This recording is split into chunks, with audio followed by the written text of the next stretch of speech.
بسم الله الرحمن الرحيم، ومعكم الشيف هالة سند. بسم الله الرحمن الرحيم، اللهم صل وسلم وبارك على سيدنا محمد وعلى اله وصحبه اجمعين. كل سنه وانتم طيبين يا حبايب قلبي. أنا النهارده هعمل لكم البيتيفور. المقادير كالتالي: دي كيلو زبده صفرا اللي هي النيوزيلندي، دي بتبقى جميله جدا وبتبقى مديه للبيتيفور طعم روعه وفي منتهى الجمال. وممكن لو عندك برضو زبده بقري بلدي برضو تبقى جميله جدا. معانا كوبايتين ونص سكر ابيض مطحون، معانا 4 بيضات، معانا فانيليا، معانا ذرة ملح، ومعانا كيلو دقيق. بالمقادير دي انت ممكن تحتاجي يعني نص كوباية ربع كوباية، انت وحسب ايدك في العجينة. واحنا هنعجن مع بعض دلوقتي وهنشوفها. مبدئيا بسم الله الرحمن الرحيم هنحط الزبدة. بسم الله الرحمن الرحيم. ودي بدرجة حرارة المطبخ، يعني انا مطلعاها وكانت كانت في التلاجة وطلعتها، هتبقى بدرجة حرارة المطبخ، متبقاش متجمدة. بسم الله. ريحتها يا جماعة ريحتها جميلة. بتبقى الزبدة النيوزيلندي دي بتبقى جميلة في المعجنات بصراحة. بسم الله الرحمن الرحيم. هنضرب الزبدة شوية وبعدين ننزل عليها بالسكر.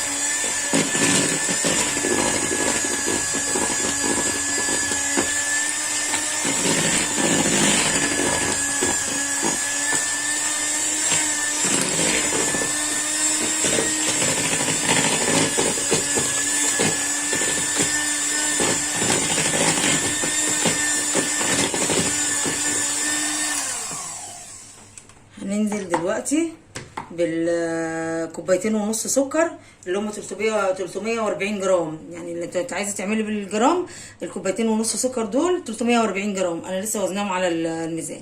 بسم الله الرحمن الرحيم. ويستحسن انت لما تجيبي سكر بودره، ممكن تجيبيه جاهز او ممكن انت تطحنيه في البيت، بس لازم تنخليه لان بيبقى فيه حبيبات، يعني مبتبقاش المطحنه طحناه كويس زي اللي بيبقى مطحون بره. بسم الله الرحمن الرحيم. هنقلب بس كده عشان ما نعفرش الدنيا. بسم الله الرحمن الرحيم. بسم الله.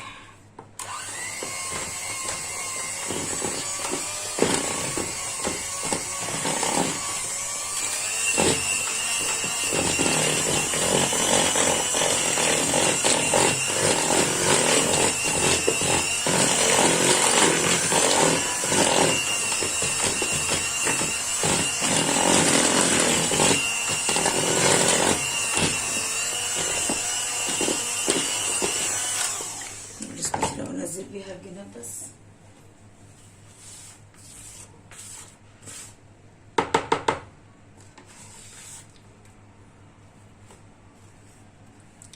بسم الله الرحمن الرحيم.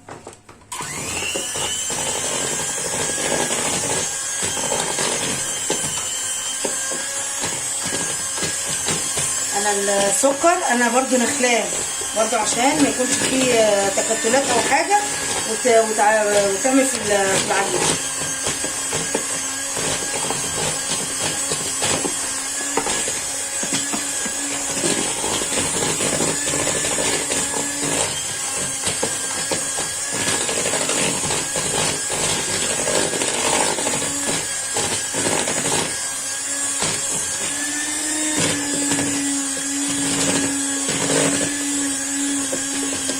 نفضل بقى نضرب فيها لحد ما تبص اللون بتاعها بيفتح خالص، وبيبقى القوام بتاعها كريمي.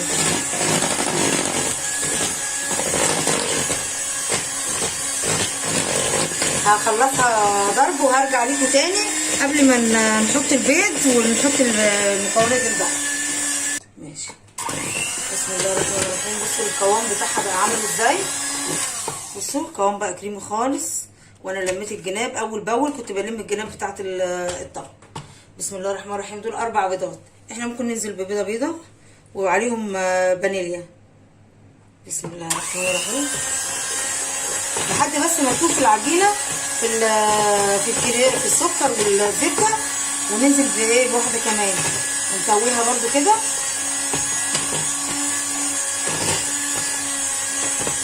وننزل بواحده كمان.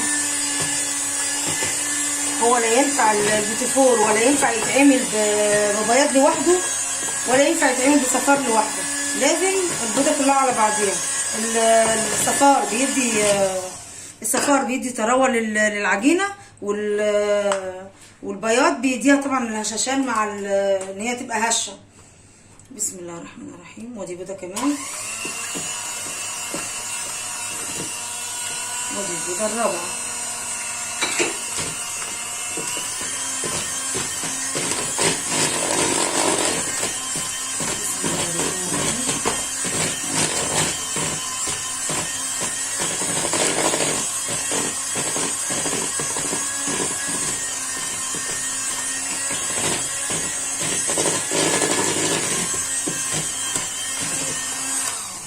وننزل الجنب بتاعتها.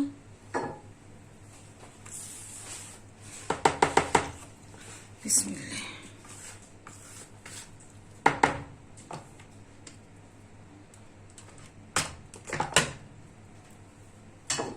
يا مسهل يا رب. بسم الله.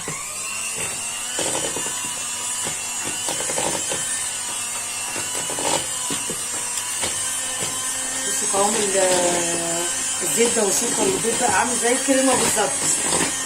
بصوا جميل جميل جميل. والمفروض لما البيتيفور انت بتعمليه لازم وانت بتحطي الدقيق لازم تحطيه وتعجنيه بخفيه خالص، مش بعجن سريع زي ما انت تعجني مثلا كعكه او بسكوت او قريش. لا، ده عايز خفيه كده، وعايز ايديكي تبقى بالراحه عليه. بسم الله الرحمن الرحيم. بس خلاص كده. بسم الله.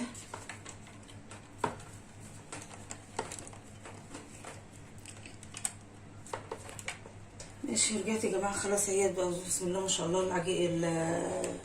البيض والسمنه والسكر مع بعض والفانيليا نضربوا مع بعضهم ضرب ايه، ضرب يعني جميل لحد ما بقى زي الكريمه. احنا معانا كيلو دقيق وعليه ذره الملح.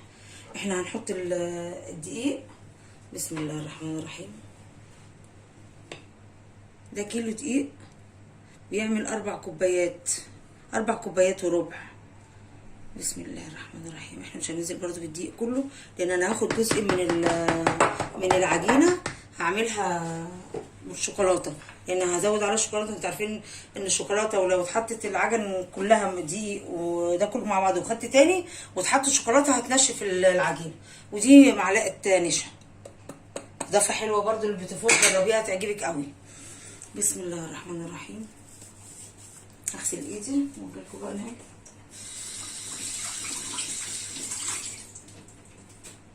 بسم الله.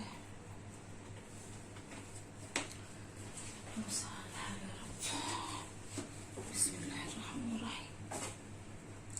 بسم الله الله اكبر. هننزل بسم الله الرحمن الرحيم. بصي عجين بالراحه كده كده كده، يعني تعجني ايدك ما تلفش كده في اتجاه واحد بس كده، بس بالراحه خالص، لان ده يعني بنقول عليه ايه بيتيفور، عايز المسيسه وكده، وعايز العجين بالراحه. بسم الله الرحمن الرحيم. بسم الله الله اكبر. بسم الله الرحمن الرحيم. بسم الله. بسم الله. بسم الله.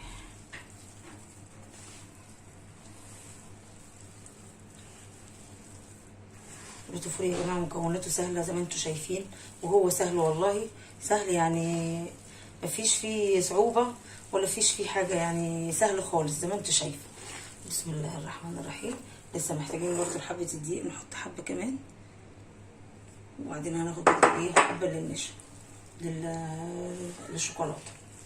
والشوكولاته برضه لازم تكون نوع كويس.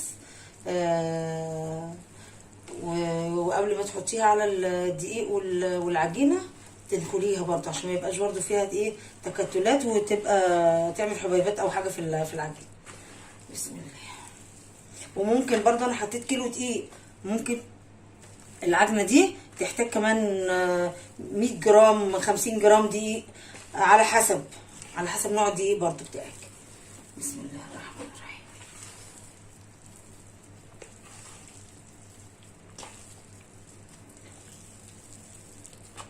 بسم الله.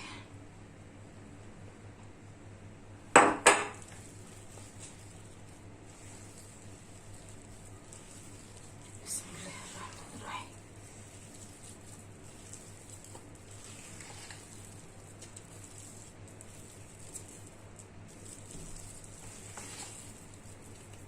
حلو يا جماعه البيتي فور ده، تزويقه كده بيبقى متعه، وتقعدي بقى تشكلي كده وتصنفي كده وتعملي كده، تزويقه بيبقى متعه جميله جدا، تزويق البيتي فور ده.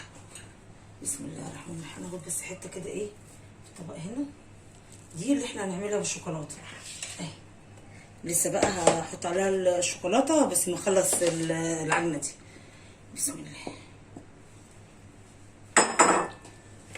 بسم الله. هخلص بقى العجنه كده ونرجع بقى لبعض واحنا بنشكل بقى مع بعض. ماشي.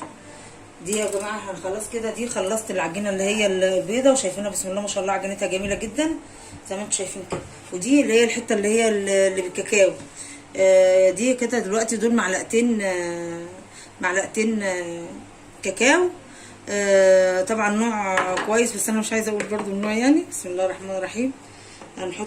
هنحطهم كده بسم الله، على حسب بقى انت بتحطي، عايزاه غامق عايزاه فاتح شويه زي ما انت عايزه، بس اهم حاجه ما تنشفلكيش العجينه. بسم الله الرحمن الرحيم.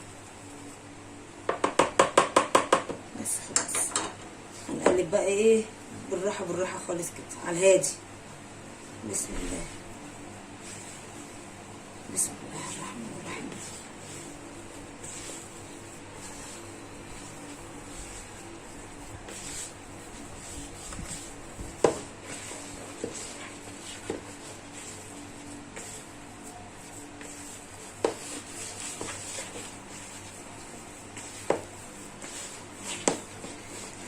يا مسهل يا رب يا مسهل.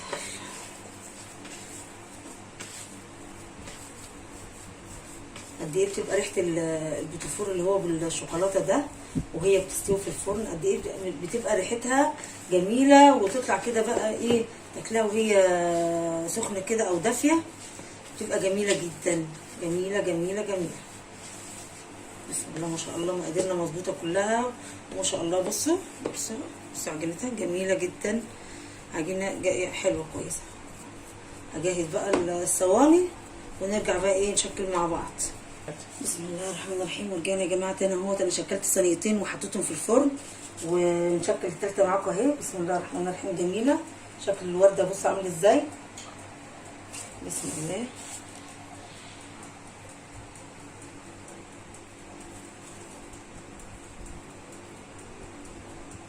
شكلها جميل جدا ازاي، الله اكبر، جميله ورده، بس مش ورده اللي بتغني، ورده هاله. بسم الله. نشكل بقى كمان صينيه تانية معانا. بسم الله الرحمن الرحيم. بس دي هعملها بالقمع ونعملها ورديه كده بالشوكولاته جميله. بسم الله الرحمن الرحيم. بسم الله.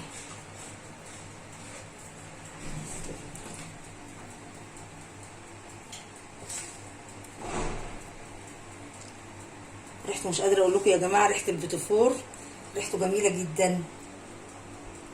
بسم الله. وعجينته احلى واحلى.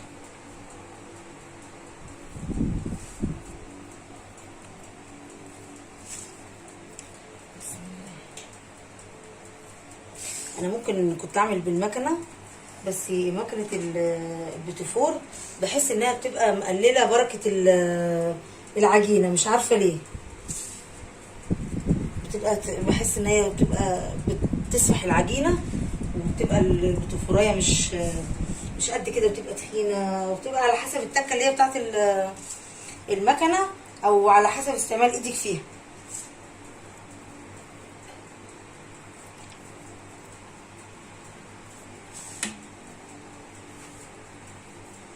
بسم الله.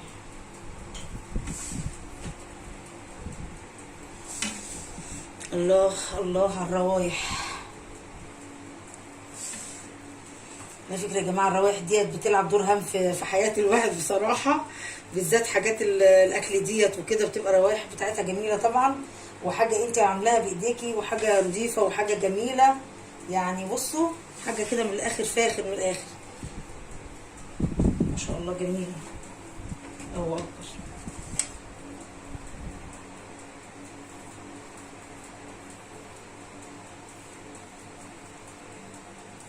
عجينة بتتحدث عن نفسها، عجينة جميلة جميلة.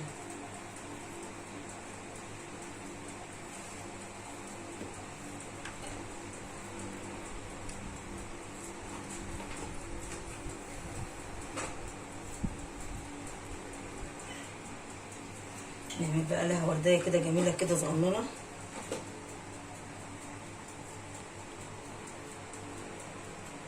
اللي هي باللون اللي هو بالكاكاو.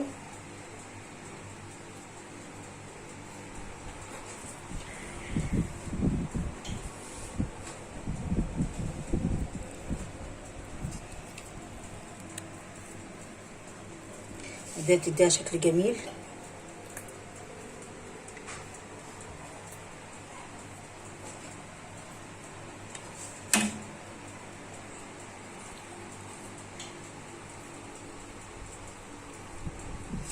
شكلها جميل يا جماعة والله.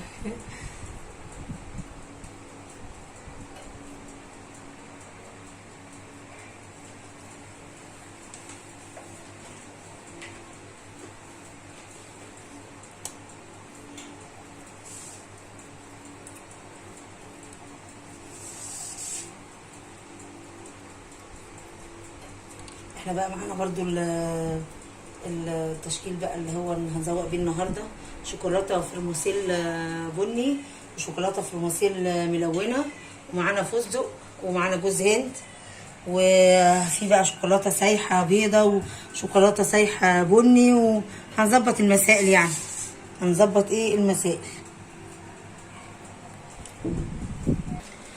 بسم الله الرحمن الرحيم. ورجعت يا جماعه، بصوا اللي انا شكلته دوت، واشكال دي ورده انا عاملاها بالقمع، ودي عندي اللي هي كيس الحلوان، وشايفين التسويه بتاعته جميله ازاي.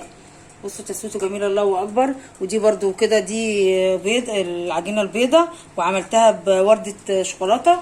بسم الله الرحمن الرحيم. هنطلع بقى اللي في الفرن. بصوا بسم الله ما شاء الله الله اكبر، بسم الله ما شاء الله الله اكبر. التسويه بتاعته جميله جميله. احنا بقى شكلنا مع بعض الصينيه دي انا عاملاها بالكاكاو، وعملت ورده بيضه، ودي شكل تاني 3 وردات جنب بعض كده، هعملها لكم في الابيض هنا تشوفوها، بس هنحط عشان الفرن شغال. بسم الله الرحمن الرحيم. بسم الله. بصوا بسم الله الرحمن الرحيم. دي ورده كده، ورده كده، ورده كده، تمسكوا بعدها شكلها جميل برضه. بسم الله. الله اكبر جميله، وعجينتها فله، عجينتها يعني مريحاني على الاخر بصراحه.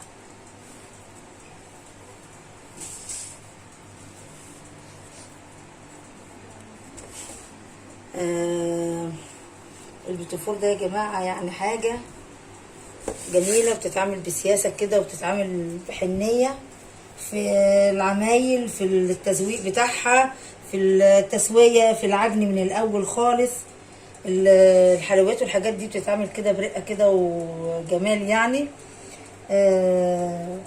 وكل سنه وانتم طيبين، وعيد سعيد علينا يا رب، وعلى الامه الاسلاميه يا رب كلنا كده، وربنا يصلح ما بين ايدينا، وربنا يصلح حالنا وحال الناس جميعا يا رب، ودايما يا رب كده متجمعين على الخير. بسم الله.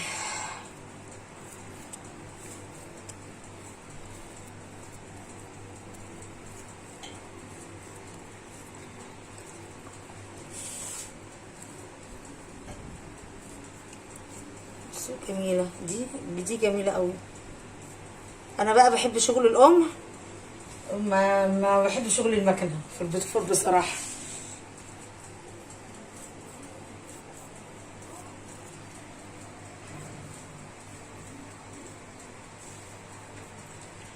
هي عجينتها جميله.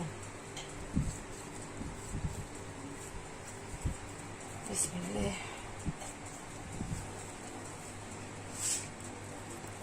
بسم الله. دي بتبقى 3 وردات جنب بعض كده ماسكين في بعض، جميله، بتعمل شكل جميل. شكل جمالي ازاي. بسم الله.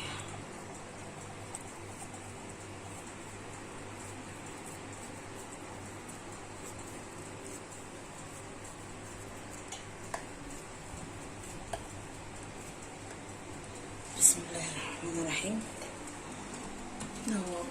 بسم الله. نحط بقى، وزي ما انتوا شفتوا التشكيل وشفتوا الحاجه دي. طبعا انا بقى زوق كده، هديله الاثنين دول كده هلزقهم بمربى مع بعض كده، ونعوز جوز هند بقى او اي حاجه. والورده دي برده نفس الحكايه، يا اما اخليها كده مع بعضيها واعمل عليها شوكولاته بيضه او شوكولاته بني بكيس الحلواني. ودي برضو بلزقهم الاثنين كده دول مع بعض، بس ايه بنقي بقى اللي زي دي كده مع بعضيهم كده، وبتبقى جميله مع بعض. ودول برضو نفس الحكايه. يعني احنا هنظبط مع بعضينا. اخلص بقى الكميه كده ونبقى نرجع مع بعض بقى واحنا بنزوق البيتيفور مع بعض. ماشي. بصوا يا جماعه، في تشكيل الصينيه دي انا هوريكم انا بعملها ازاي. بسم الله الرحمن الرحيم. وديت انا بعمل لها نغزه في النص كده. دي هحط فيها مربى، وفوق منها ايه حبه فستق او حبه شوكولاته من اللي هي الملونه دي. بصوا انا دي 4 مكعبات زي ما انتم شايفين كده، 4 بليات كده. بصوا دي كده ونحطهم باختلاف كده اهي. ودي كده، يا اما تشيليهم على ايدك كده وتعمليهم كده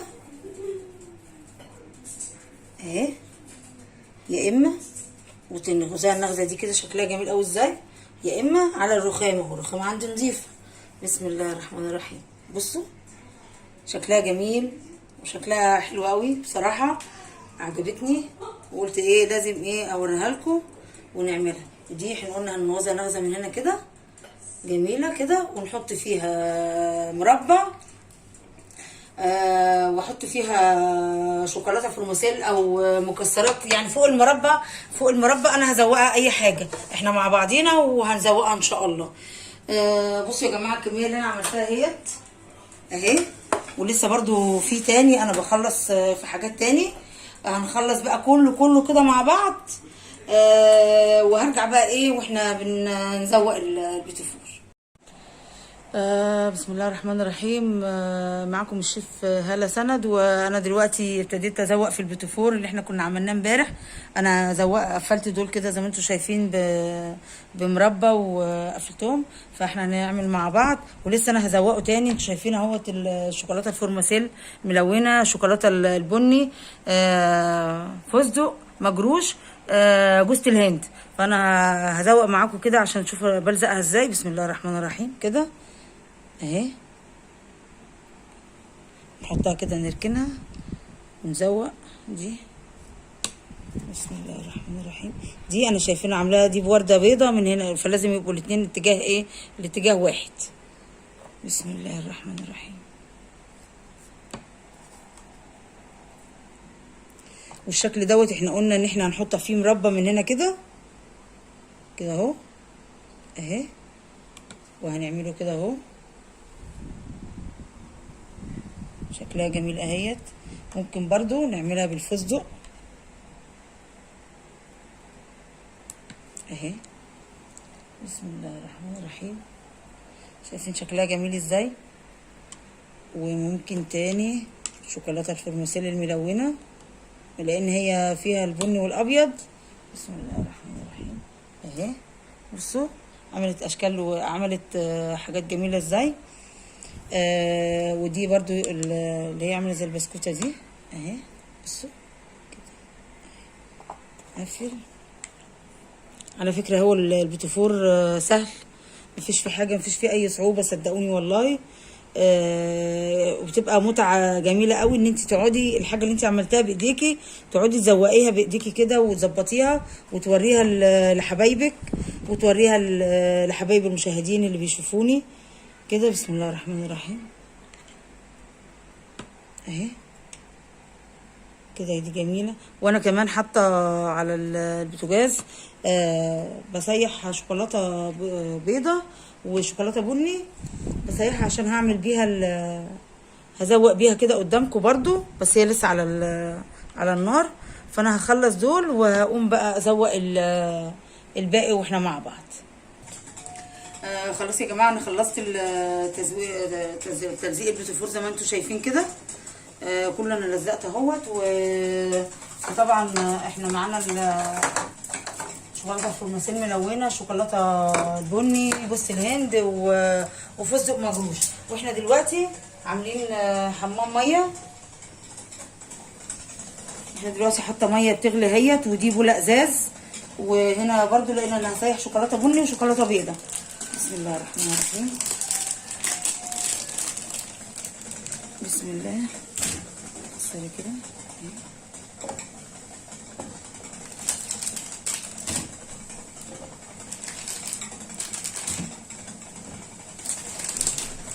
احط برضو الشوكولاته البني.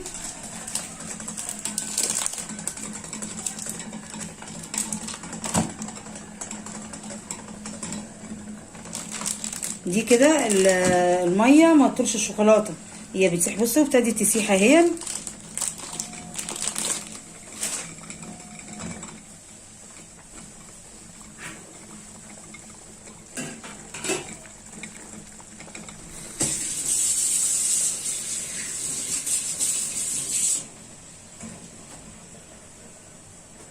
سيح بقى الشوكولاته. بسم الله الرحمن الرحيم. المفروض هحط لها معلقه زبده.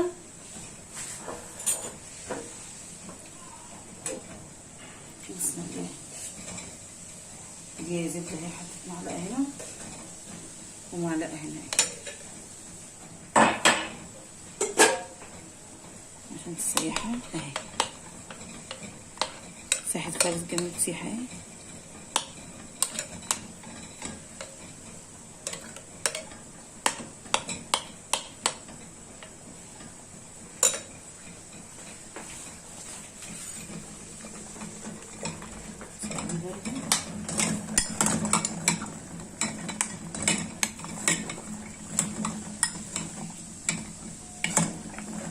ما تخليش الميه تيجي عليها خالص عشان ما تبص منك. لو جت عليها ميه هتخرز ومش هتنفع مش هتعرفي تعملي بيها. بسم الله الرحمن الرحيم.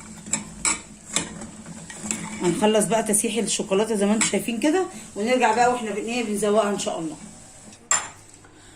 رجعت يا جماعه خلاص اهي، بعد ما سيحت الشوكولاته زي ما انتم شايفينها وناعمه وجميله وحلوه اهي. وهي الشوكولاته البني. هنبتدي بقى ايه، انت ممكن بورقه زبده تعمليها زي القرطاس كده وتروحي وتيجي عليها بخطوط رفيعه، ممكن بكيس بلاستيك، ممكن بالمعلقه اللي متاح عندك اعمليه. انا هعمل دلوقتي معاكم بالمعلقه. بسم الله الرحمن الرحيم.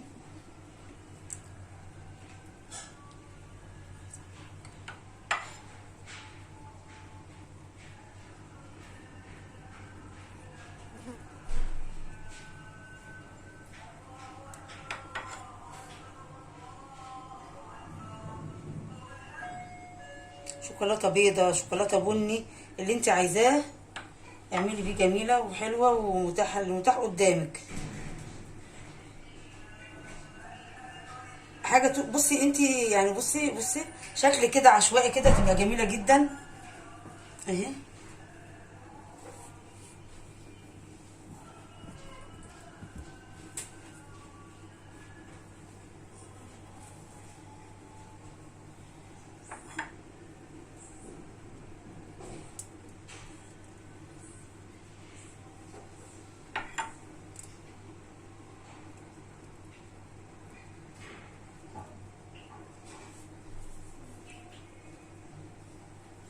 دي كده، ده كده شكل. هنجيب الصينيه برضو معانا ونوريكي ازاي برضو ايه تعملي حاجات برضو ايه، يعني اشكال تانية وحاجات تانية. بصي دي كده اهي، ديت زي ما انتم شايفين اهي. حطيناها في الشوكولاته البيضه وطلعناها عملناها في الفستق اهي. ادي واحده. بسم الله الرحمن الرحيم. في البني وعملناها بجوز الهند. بصي اهي اشكال وحاجات غايه الروعه. البني مع البني الابيض زي ما انت عايزه خالص. اي حاجه متاحه معاكي اعمليها. بصي تزوقي كده واقعدي كده فنني كده، واعملي لك كوبايه شاي، كوبايه نسكافيه، وسلي نفسك. واحده تزوقيها وواحده تاكليها.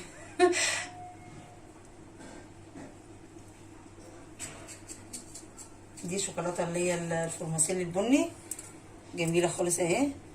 بسم الله الرحمن الرحيم. البيضه فورماسيل ملون اهي، ومربى، مربى مشمش، احنا عاملين بمربى مشمش، مربى مشمش مع جوز الهند اهي. بصي حاجه دي اختياري اختياري، انت عايزه تعملي ايه اللي نفسك فيه اعمليه. بصي ما تقيديش نفسك بحاجه معينه، يعني اللي انت عايزاه اعمليه. دي اهي شوكولاته بيضه اهي بفستق اهي، شوكولاته بيضه برضو، ومعانا فورماسيل اهي. بصي بصي الاشكال، بصي الحاجات الحلوه، وبصي الجمال، وبصي يعني حاجه كده زوقي وكلي. انا عن نفسي هخلص وهفطر وهعمل كوبايه نسكافيه او كوبايه شاي، واقعد بقى ايه اديها. بس انا بقول كده والله العظيم ولا بديها ولا بنيل والله. بصي الاشكال كلها جميله، الاشكال كلها حلوه. عايزين بقى نعمل ايه بالابيض؟ هشيل بس الحاجات دي ونرجع بقى نعمل بالشوكولاته البيضاء على اللي هو البني ده. بسم الله الرحمن الرحيم. خلصت يا جماعه زي ما انتم شايفين. ديت شوكولاته فورماسيل، شوكولاته بني، جوز الهند، فستق بالمربى. يعني بصوا حاجه جميله جدا. وديت اللي انا عملتها امبارح، وديت انا بصوا انا مزوقاها حطيت فيه مربى في النص من هنا كده، كنت عامله لها توب امبارح كده. ودي عاملاها بشوكولاته فورماسيل، ودي فستق وشوكولاته فورماسيل ملونه وجوز الهند، جميله والشكل بتاعها تحفه جدا. حلوه جميله. ودوت برده البوتفور ده اللي انا لسه عاملاه قدامكم زوقته، وده برده انا زوقته دلوقتي. وهنبتدي برده ايه نعمل بقى على البني ده، على الابيض هنعمل بني، لان يعني ولادي طالبين مني ان انا اعمل لهم زي اللي انا عملته ده. قالوا لي يا ماما اعمل لنا من ده، وهعمل على البني ابيض. بسم الله الرحمن الرحيم. المعلقه دي بسم الله. بصوا حاجه كده عشوائيه كده جميله. بسم الله. حطيت كده خيط رفيع كده جميل، تدي شكل حلو. بسم الله. ودي برضو اهي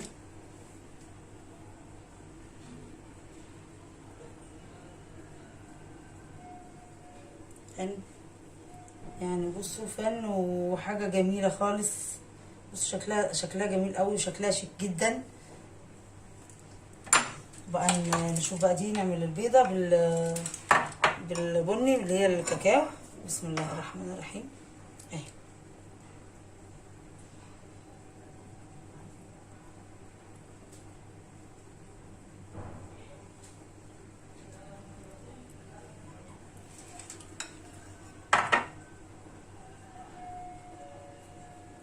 ده كله بقى بس عشان الجو حر، الشوكولاته سايحه بقى ايه.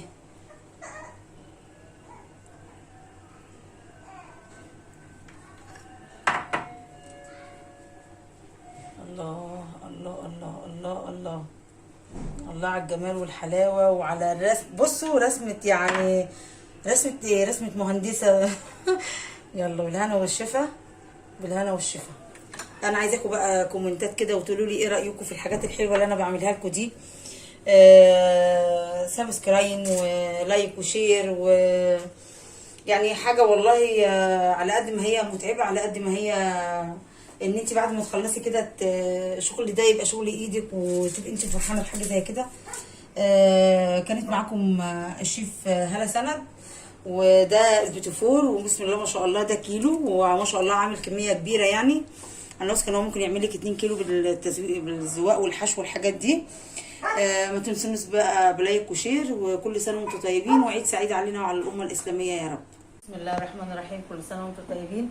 معاكم الشيف هالة سند، ودي نهايه الحلقه بتاعت الكعك والبسكوت والبيتفور والغريبه والانواع كتير. احنا عملنا مع بعض انواع كتير. دوت الكعك الليبي، الكعك ده يا جماعه انا متعلماه برده من الناس الليبيين، وبقيتوا قالوا لي انت بقيتي تعمليه احسن مننا. ده الكعك ده في منتهى الجمال وخفيف جدا. بصوا خفيف جدا وحلو جدا وطعمه جميل. ودي اللي هي كعب الغزال انا عاملاها، بصوا شكلها جميل ازاي. ودوت البسكوت. طبعا كل الحاجات دي كانت فيه كميات اكبر، بس احنا ايه يعني دوسنا فيها شويه. وديت رقش بالملبن، بصوا طريه وجميله ازاي. ودي قراقيش ساده، دي انا عاملاها بالشوكه زي ما انتم شايفين كده. بصوا جميله جميله مش مستحمله. وديت البيتي فور، طبعا دي احنا كنا مع بعضينا وشفنا، هنشوف الفيديو ان شاء الله مع بعض. دي اتعملت ازاي والحاجات دي كلها اتعملت ازاي ونوريكم الطريقه. وده الكعك المصري انا عامله بالملبن وبالعجميه. ودي قراقيش بالشمر واليانسون والسمسم برضو طعمها لذيذ جدا. ودي الغريبه، يعني ما شاء الله حاجات كتير. وطبعا انتوا عارفين بقى العيد ما بيخلاش بقى من الشوكولاته والبونبوني والملبس والسوداني والحاجات دي. كانت معاكم الشيف هالة سند، وكل سنه وانتم طيبين، والسنه الجايه ان شاء الله مع بعض ونعمل حاجات احلى واكتر من كده ان شاء الله مع بعض. وكل سنه وانتم طيبين، وما تنسونوش بقى بلايك وشير، وكل سنه وانتم طيبين.